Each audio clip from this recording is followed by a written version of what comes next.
Hello, everybody.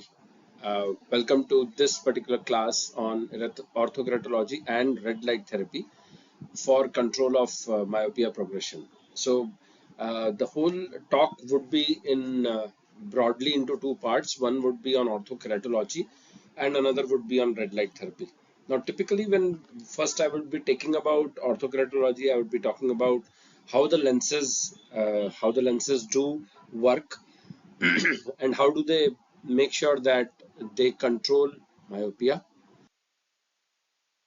And then we will move on to the low level red light therapy that is now being practiced a lot outside India.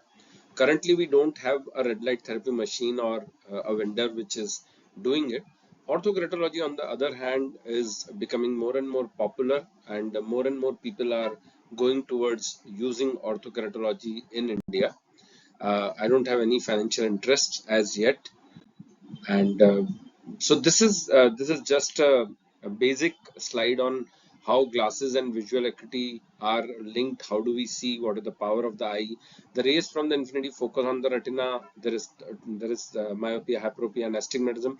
Because it is a general presentation, this is a slide based on that, and we all, as ophthalmologists and as optometrists, we know that there are only two modifiable refractive surfaces, and one of them is cornea and another of them is lens. So if we want to reduce or change the glass power, we can either flatten the cornea, we can cover it with a contact lens, or we can flatten it with a laser or with any other ablation device.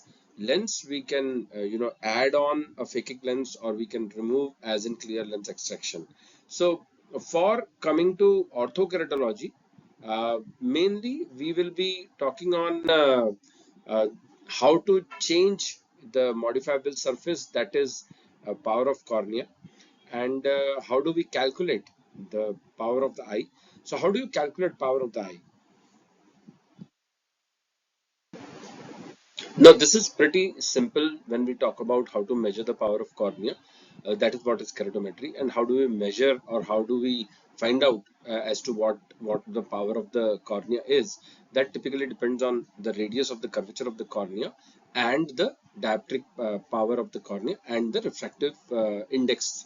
So, dioptric power of the cornea can be seen with a direct relationship between diopter of the power is equal to n minus 1 upon r, and where r is equal to 1.3375, which is the refractive index of the cornea, minus 1 upon d. So it is pretty simple, pretty fixed, because we know that the refractive index is fixed. So the curvature of the cornea is directly related with the dioptric power of the cornea.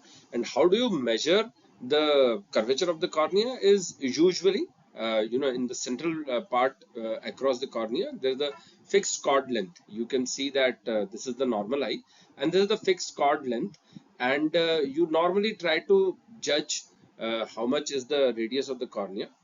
When you do a keratometry, you only take the central 2 to 3 millimeters, but when you want to find out the entire curvature of the cornea, obviously you go for a corneal topography, and that gives you an overall picture of the cornea. It gives you a three-dimensional topography of the superficial surface curvature, anterior and posterior curvature of the cornea, depending on which machine you are using. And intersegment OCT is a scan which you can use to find out the thickness of the cornea, and if there is any problem with the structural integrity or anatomic problems inside the cornea. So all this is about cornea, because when we talk about orthokeratology, we have to understand certain basic things about cornea. And orthokeratology, typically what orthokeratology does is that it creates the flattening, the central flattening of the cornea, and therefore it is a temporary myopia correction. And what it does is it basically, you have to sleep over with the contact lens. So you use a rigid kind of a rigid gas permeable lens, not the typical RGP, which is a small lens, but a larger lens with multiple curves, and we will see which are those curves. and you have to have a flatter central base curve, so that it presses the cornea and makes it flat, and that is a temporary myopia correction, because as long as the cornea is flat, it would help you see better, and gradually cornea will take back its shape. Now it is similar to what Chinese, almost 2000 3000 years back, they used to use sandbags to flatten their cornea. So in a way, you can this is a contact lens, and from the Ortho K perspective, we know that you can use it in different kind of patients. Now they are basically a reverse geometry lens. So what do we mean by reverse geometry lenses? Whatever is the curvature of the cornea, they sort of take that up from the topography and make exact replica of the reverse geometry, which means that in such a way that the central part of the cornea is flattened and it molds the superficial epithelium, which is around 45 to 70 microns. So that central part of the cornea is molded because you have the topographic part of the cornea. So you can simply make a reverse geometry lens. Here you can see that this is a this is taken from Medmond, I think, and this is the flattening of the central part of the cornea. This is a typical bullseye appearance, a good fixation. You can see multiple curvature. This is flattening, so there is no pooling of the dye. So the central part of the lens has flattened or has stuck with the cornea, so there is no pooling. And then this is the fitting curve or the reverse curve, and then this is I think the alignment curve, and then there is the peripheral curve. So we'll see all these curves as to how it works, and the central 50 microns of corneal epithelium, the superficial part, basically it is pushed at the center and pulled at the periphery to create a minus lens effect. So basically what it is doing is it is flattening the central part of the cornea, and it is pushing it towards the periphery to make it more hyperopic. So the peripheral part acts like a peripheral defocus lens, and the central part corrects the power of the eye. So this is how you make a reverse geometry lens. Now this is the curvature of the cornea, and you take that curvature. This is the inside part would be the actual curvature, and you are making a reverse geometry lens. You are making a base curve. You are making a fitting or a reverse curve. Then there is an alignment curve, and finally there is a peripheral curve. How and what do you see in that is the first is the base curve. So what do you think would be the base curve? So the base curve, what is the plan? As I said, this is the central part. So what is this base curve doing? It is pressing the cornea in the center. So base curve normally needs to be slightly flatter. So if your cornea say is around 44, you will take around 43. And if you take 43, what will happen? It will press onto it and will push the epithelium on the sides. That is what a Ortho K lens will do. So if you flatten the central part of the cornea, you will get around 1.5 diopter. Depending on how much you want to make, you will keep changing the base curve. And this is the second part of it. We will see that. But before we see that, what essentially is base curve is the central curve of the lens and its radius of curvature. So this particular curvature is chosen to be flatter than the central cornea. So flatter than the flat. Very similar to what you see in RGB lenses, but the amount will be different, and it creates a pressure difference that initiates the corneal reshaping. Basically, corneal reshaping means we are flattening out the cornea in the center. Now, this would directly influence the amount of corneal flattening achieved, and therefore, whatever is the refractive correction is typically based on the curvature of the center. So basically, whatever base curve you are choosing, you have to choose a base curve in accordance with the central keratometry. Whatever is the most, whatever is the flattest K, that you have to take, and then based on whatever refractive correction you want to achieve, you can add that to this particular base curve. So base curve is not, modified to adjust the lens. It is basically modified to match the patient's refractive error. So what you are doing with base curve essentially is whatever is the patient's curvature, what you are doing is you are trying to achieve the refractive status. Whatever refractive status is there, you are trying to match it to the base curve so that you can correct that much amount of refractive error that the patient has. Now, once you have the base curve in place, the next curve is the reverse curve. Now, what is reverse curve doing? See, what is reverse curve doing? It's creating a space where tears can come in contact with the cornea. Not only that, you can see the pooling of the dye. So if this is not good, what will happen? The epithelium will come here. So if you see inferiorly that the pooling of dye is not there, or superiorly the pooling of dye is not there, if it is not there, what will happen? What will happen is the epithelium, which is being derived from center to periphery, will not come here.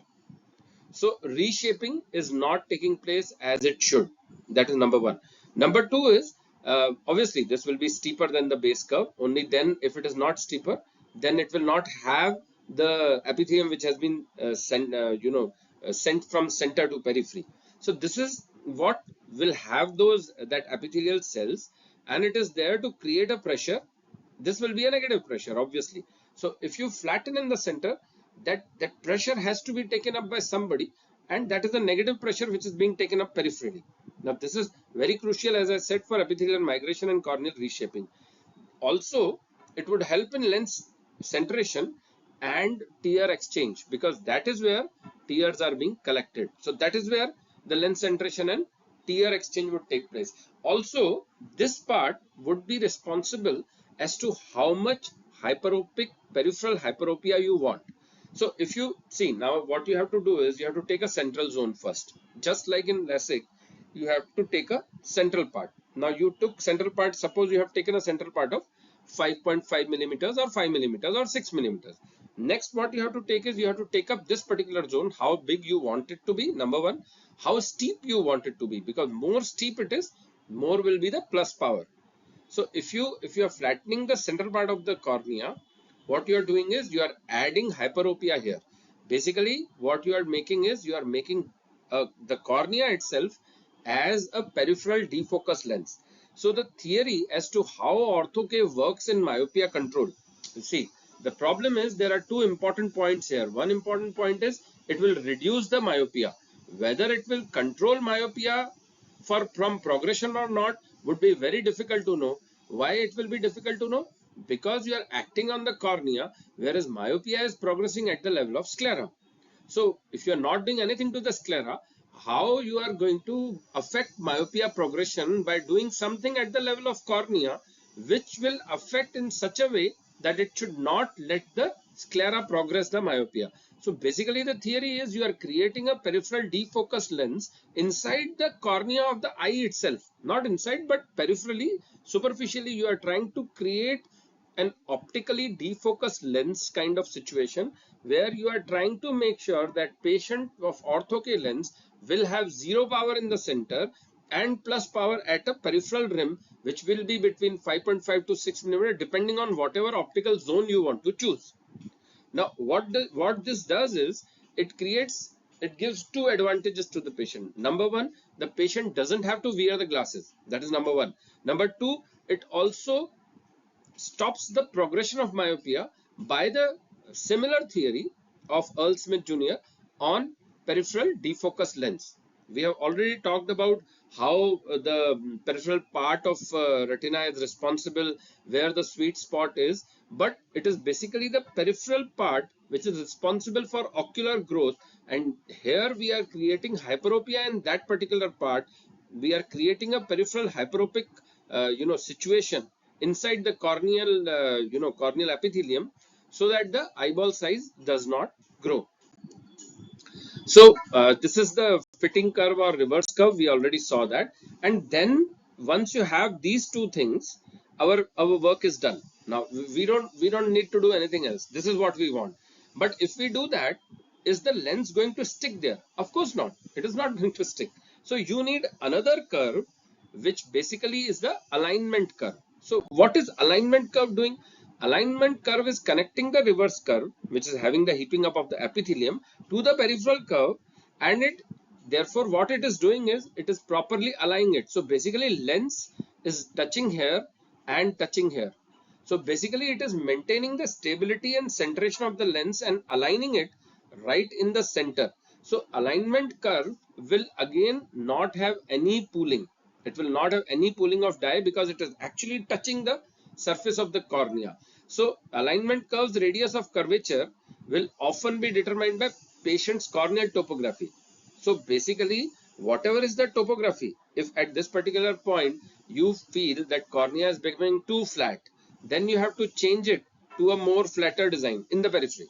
And if you feel that it is not that flat in the periphery and the cornea is such that it is not flattening in the periphery too much, then you have to change the design. So this is where the reverse geometry lens will come into place. And then finally comes the reverse curve. Now what the peripheral curve. Now what peripheral curve is doing is, peripheral curve is handling the whole lens at the end of the day. So it is the outermost curve. Obviously, after this alignment curve is the peripheral curve. So this is what creates that lens comfort, and it prevents a seal off. So basically, if there is a seal off, what will happen? There won't be any dye coming out or coming in. So the lens should not adhere too tightly and not too softly. It should not be moving around here and there. So peripheral curve design, that is what is important. It has to keep on moving the tears inside out, and that is what ensures a comfortable wear. So see, the central two parts, the central flattening, that is base curve, and second is the reverse curve. So or the fit or the place which is more steep will be the reverse curve. So first is the base curve, second is the reverse curve. That is what is are the functional part of it. And then the alignment curve and peripheral curve, these are the ones which are responsible for the fitting of the whole lens. So the first two ones are responsible for the actual work, and the next two are actually responsible for the fitting and alignment of the Ortho K lens. So these are the four curves. So whenever somebody talks a lot about Ortho K, don't get confused with terms. The central two parts are basically trying to create a simple optical defocus kind of situation, and the other two curves which are on the outer side, that is the alignment curve and the peripheral curve, are pretty simple. They are for the alignment of the lens, because the lens is very big, lens is bulky. You have to keep on having the tear outflow also, tear goes inside also. And you can see that the peripheral curve will have some pooling of the dye, because that is where the tears would be going and moving around, collect the debris, keep on moving. So I won't be talking much about fitting of Ortho K, because this particular lecture is mainly about Ortho K and how it is useful in preventing myopia progression, and not truly about Ortho K fitting. But little things here and there we can have when we will have the Zoom meeting, we can talk about that. So what are the instrument required? Very pretty simple, very simple. You just need an ophthalmic lane. You have to check the vision. You have to see the slit lamp. There should not be any corneal issues, corneal problems. You have to have a topographer. So there are some topographers which have inbuilt CL fitting programs. I have a topographer, that is Visionex 120. You can use Visionex 600. You can use Pentagam. You can use Medmont. Most of them do have contact lens softwares, and what you can do is you can capture the image.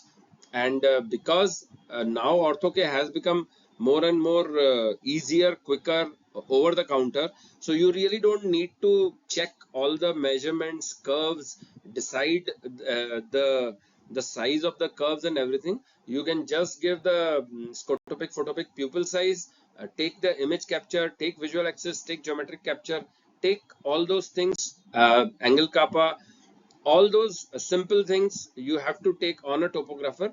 Basically, I am trying to tell what is an axial map, what is a tangential map, but basically the bottom line is pretty simple. You can do a topography, have all the maps collected. If there is a contact lens software, you can go inside it, take certain measurements as to what should be the optical zone if you want to go into the depth of it, or else you can take the topographer, give the cyclopegic refraction to the vendor, and they normally would deliver it to you. So there are a lot of people who practice Ortho K and who help out. There are a lot of companies, and when we will have the Zoom meeting, I can share the contact numbers of those vendors also. Now, axial map is basically a superficial global aerial view of cornea. Now it will tend to ignore small variation. It will try to create a smooth transition.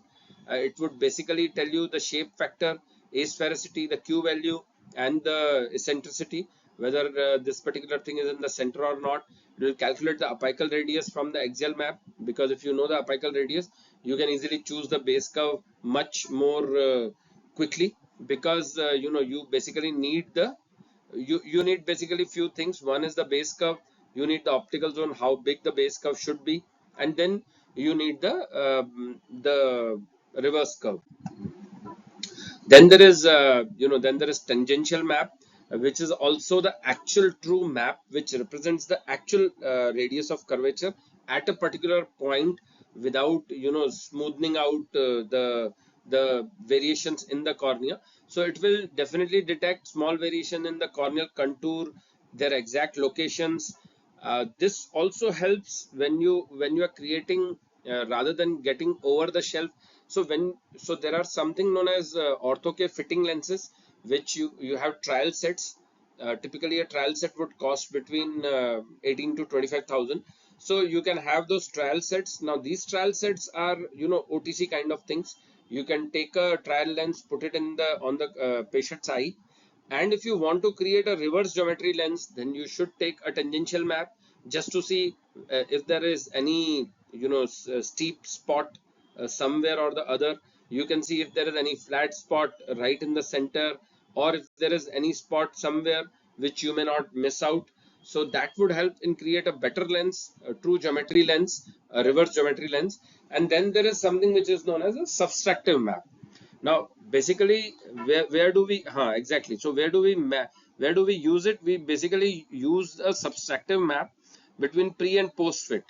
So why do we use that? We use that to know what exactly happened. So you can use it, you can do a pre-fit, like before fitting the ortho lens you have a axial map, and then once you fit the ortho lens from your set trial set, you can put that lens to the patient for a couple of hours, and again do the topo, just to see what were the changes that occurred, and how much at which particular point which did not flatten, or how much was the optical zone. So you can see that what has happened is that this particular part you can see is very steep, and after wearing the lens it has become pretty flat. So that is why it is showing some green. And when you subtract this from this, you get a pretty good map. In the center there is blue. So you know that there are no problems in this particular thing, and you can then go and prescribe that.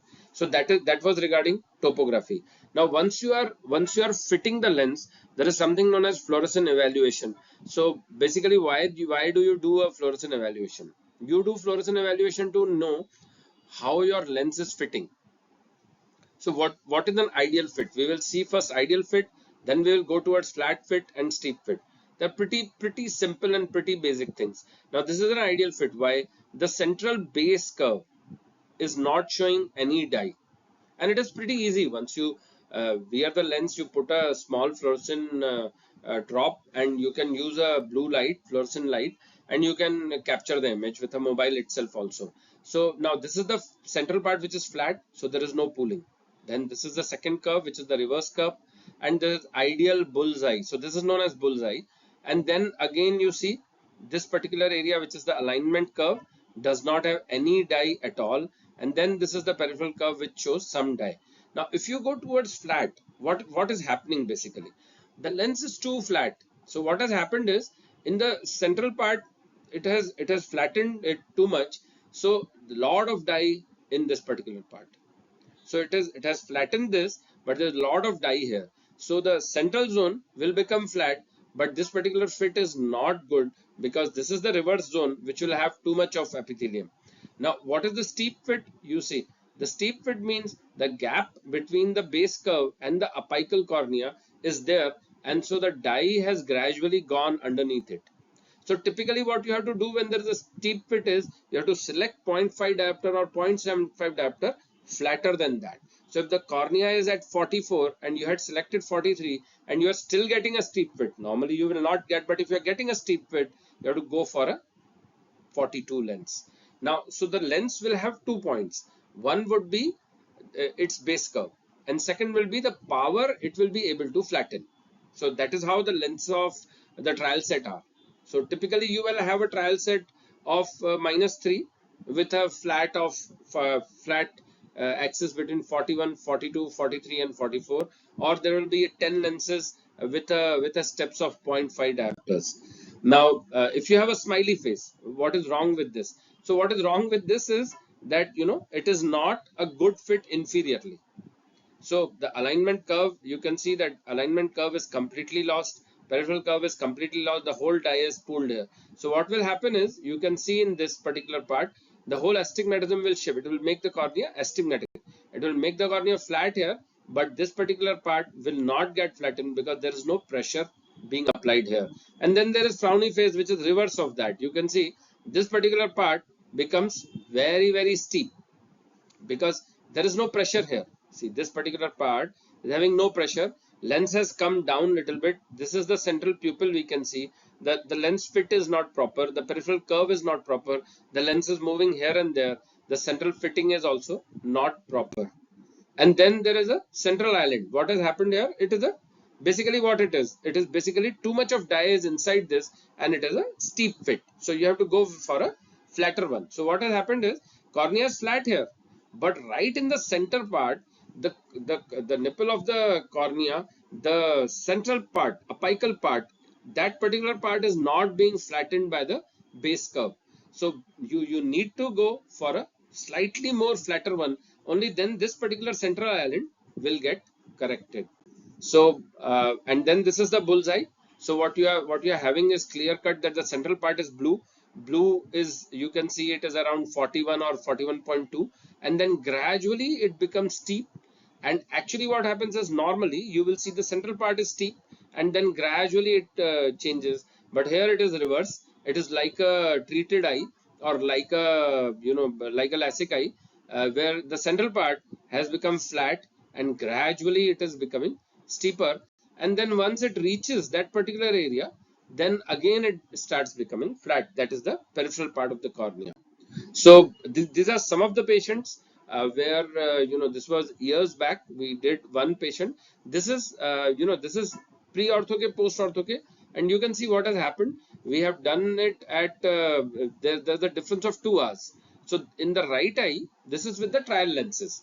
So in the right eye, we made sure that we fitted the eye was fitted, and you can see that in the right eye, this is the central island. So this is the bullseye. Right in the center, that particular thing has flattened. And what it has done, you can see to the refraction what it has done, 2.75, and now it is 1.5. And you can see this is 43.75 and this has gone to 43, and no effect on cylinder. And here it was 43 and this has gone to 42. This is only in 2 hours, 2 to 2.5 hours. We made sure that the patient can, rest, and his cornea flattened. So that is what is the point, that you can get within 2 hours you can get a reduction of 0.5. And you the Paki is there's a small increase, but you can see that this particular thing has changed. Cornea has become flat completely. And yet another patient, this is another patient where has a great simple bow tie with the rule, I mean with the rule astigmatism. You can see this is nicely green, and once we fit the ortho K, the whole central part becomes completely flat. Patient comes back, and patient has a refraction of 4, and here it becomes 2, and these are undilated patients. So obviously this is overestimating it. The difference is because it is overestimating it. But patient's 4 refraction has come down to 1. The cornea has flattened from 42 here, not much difference, but this is only after 2 hours, and this is 40 and this has become 39 and 41. So my point is that this is what I was talking about. You can see that in the central part we were having nice bow tie, and then after we made sure that they were wearing ortho K, these were all in the clinic. Within 2 to 3 hours we can see you can prove the patient that it makes a difference and it actually flattens out the central part of the cornea. This is with the trial lenses. I have not used the actual topographies of pre and post. These are all in the clinic for 3 hours. We made sure that they lie down, and for 3 hours we are measuring. We have fitted Ortho K lens, and we can show them that this is the difference that it has made, and their visual acuity actually improves. So they can actually understand that this is making the difference. So I think once you follow them up, you have to check for vision. You have to check for any corneal issues. You have to do topography, whether there's actual central flattening or not, and you can see the refraction on the top of whatever whatever they are reading. And these are some of the publications. I think these are some of the publications in which they've talked about orthokeratology and myopia control. Uh, See, basically, bulk of the literature does suggest that orthokeratology works wonderfully. I think at this point of time, it is very much comparable to the myopia control glasses. The only advantage that orthokeratology has is that it also a patient doesn't have to wear glasses. That is the only difference. So the results of Ortho K are very similar to what have been claimed by peripheral defocus lenses. Peripheral defocus lenses are as good as Ortho K lenses, except that in Ortho K, patient doesn't have to wear glasses. But then patient has to wear an overnight lens. That is number one. Number two, in Indian population, at this point of time, we are not 100% sure that there won't be any corneal infections or any keratitis. Although practitioners who are using orthokeratology do say that the rate of corneal infection is not really high and it is quite safe. But I have only 5 to 6 patients on orthokeratology at present. None of them have had any complaints or problems with regards to keratitis. Yes, after 4 to 5 months or 6 months, there have been complaints of improper fit in 1 or 2 patients, but most of them have not progressed.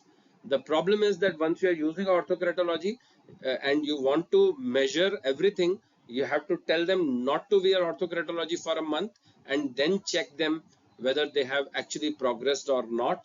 But technically, on paper and even the literature clearly suggests that orthokeratology works as good as peripheral defocus lenses, and it is quite effective in controlling myopia in children.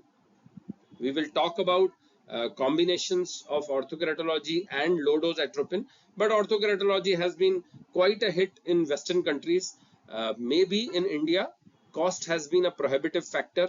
One of the most important reasons, very similar to what we have in peripheral defocus lenses, where also cost has been very much prohibitive when it comes to prescribing Ortho K. A typical Ortho K lens to the doctor or to the optometrist would be around 45,000, and to the patient is around 80,000 as per MRP. But still, like even in peripheral defocus lenses, the cost of the lenses to the patients is pretty high when you come and talk about Indian population. Well, the point is that Ortho K is much cheaper in India, and most of our patients who are from US have traveled to India for Ortho K lenses because they know that this lens is pretty useful. So this was regarding Ortho K, and I would be talking about red light therapy in part 2 of this lecture. Thank you.